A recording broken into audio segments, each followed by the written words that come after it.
नमस्कार, मैं कीर्ति और आप देख रहे हैं जीके न्यूज। 2024 चुनाव को लेकर सभी पार्टियों की अपनी तैयारियां तेज हो चुकी है। तो चलिए यहाँ पे हम लोगों से बात करते हैं और जानते हैं कि 2024 में वो किसे देखना चाहते हैं, उनके क्या मुद्दे हैं।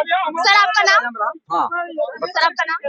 लालजीत यादव, अखिल भारतीय भ्रष्टाचार निवारण परिषद का राष्ट्रीय अध्यक्ष। सर अभी 2024 के चुनाव को लेकर तमाम तरह के कयास लगाए जा रहे हैं। कहा जा रहा है कि कहीं ना कहीं इंडिया के एक होने की वजह से एनडीए हार सकता है। हाँ, ये भी है, लोग मेहनत करेंगे, आगे की बात आगे की है। अभी तो एक तरह का चर्चा परिचर्चा चल रही है, अभी तैयारी चल रही है। अभी तो समर आने दीजिए, रणभूमि में आने दीजिए, सब लोग अपनी अपनी बात कहेंगे और जनता को अपनी तरफ आकर्षित करेंगे। जनता अपना मूड बनाएगी, किसकी तरफ जाती है जनता।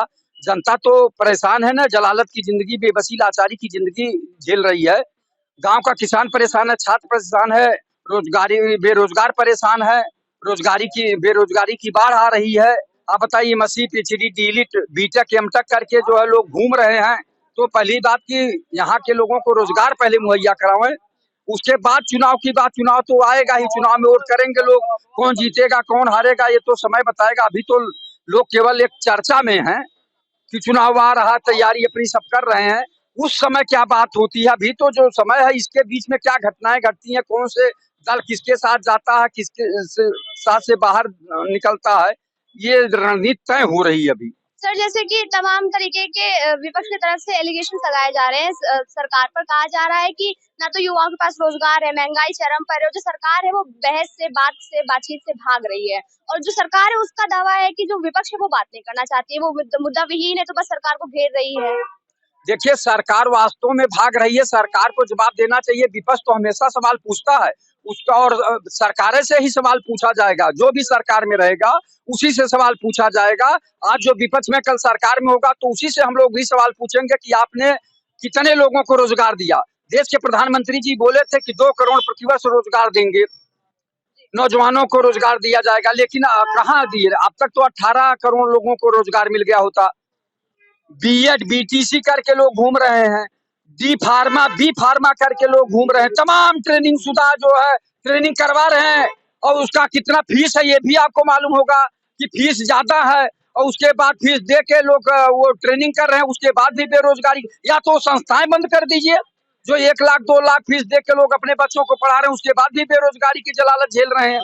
तो परेशानी बढ़ती जा रही है।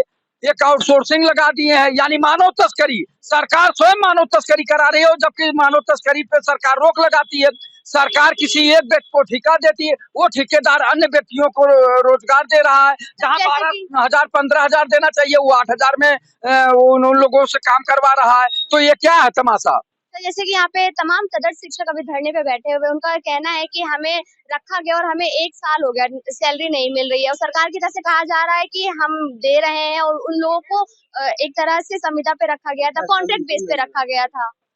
हर जगह इसी तरह का है, एक जगह की बात नहीं, हर जगह यही है। बेरोजगारी की बाढ़ आ रही है, सरकार केवल हवाई बोल रही है। अभी हम आपसे कहते हैं कि हमने इतने लाख जो है रोजगार दे दिया। अभी ये नीम की पत्ती को कहते हैं, जरा गिन के बता दीजिए कितने लोगों को रोजगार दिया। आप कहते हैं 1 करोड़ को रोजगार दे दिया। अरे बताओ तो किन किन लोगों को रोजगार दिए?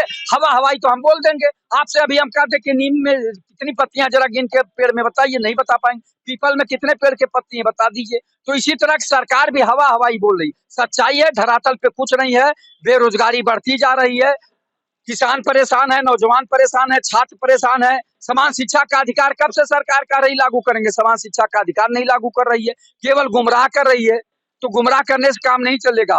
बाड़ी के सौदागर हैं, बाड़ी के जादूगर हैं, बाड़ी के व्यापारी हैं, गुमराह करने वाले लोग हैं। कब तक गुमराह करोगे? जनता जाग रही है, धीरे धीरे जाग रही है, हम लोग भी जगाने की कोशिश कर रहे हैं। जो भी सरकार आए कम से कम जन कल्याणकारी कार्य करे, व्यापारी न बने।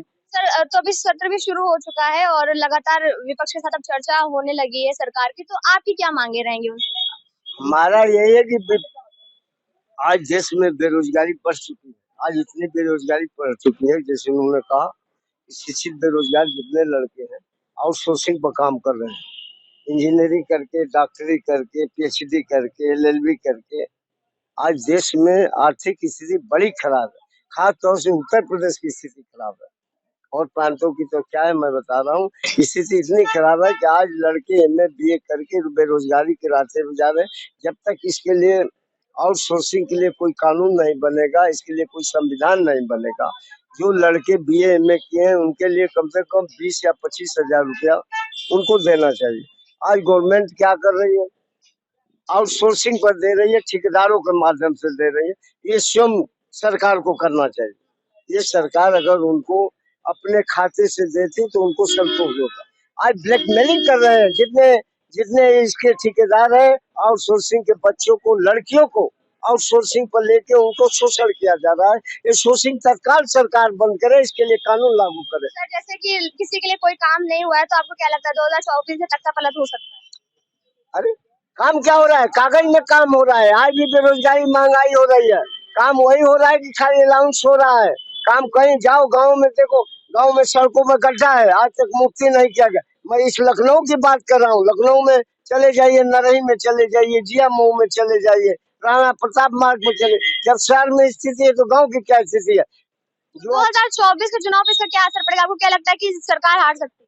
2024 में ये स्थिति बनने जा रही है कि अगर अखिलेश ने और शरद पवार ने, ममता ने अगर कांग्रेस को धोखा नहीं दिया तो निश्चित भारत विपक्ष की सरकार बनेगी, निश्चित सरकार बनेगी। जी भैया क्या कहना है? देखिए एक चीज हम आपको बता दें, जिसे आपने शरद यादव जी की, शरद पवार साहब की और अखिलेश यादव जी की आपने बात की है, तो आप ये मोटी मिसाल से समा लगा लीजिए।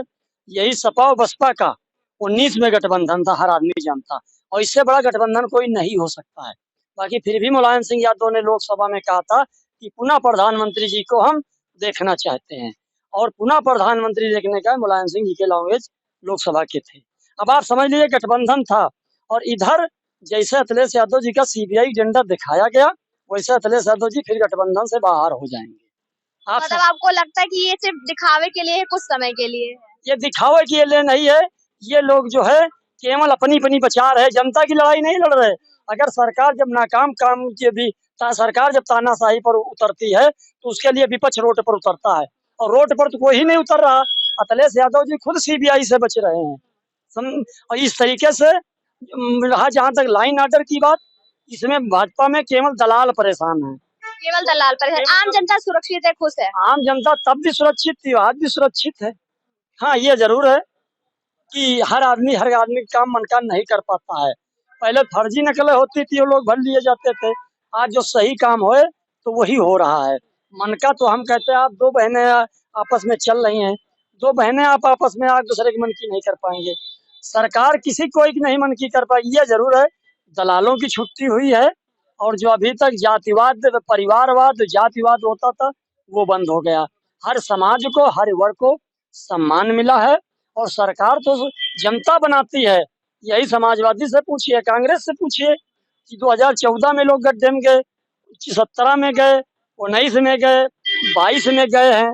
ये 900 चोर जो है इकट्ठा होकर मूरी नहीं उखाड़ पा रहे, देश पूरा इकट्ठा हो रहा, फिर भी मोदी को तुम भगा नहीं पा रहे। उसका मतलब क्या है? तुम खुद सबसे बड़े चोर हो। तो इसलिए हम लोग आप लोगों से निवेदन किया है कि इस चीजों को नहीं कहने की जरूरत है। जनता फैसला लेगी, जनता राजा बनाती है, जनता जो है प्रजा बनाती है, जनता सिकंदर बनाती, जनता बंदर बनाती है।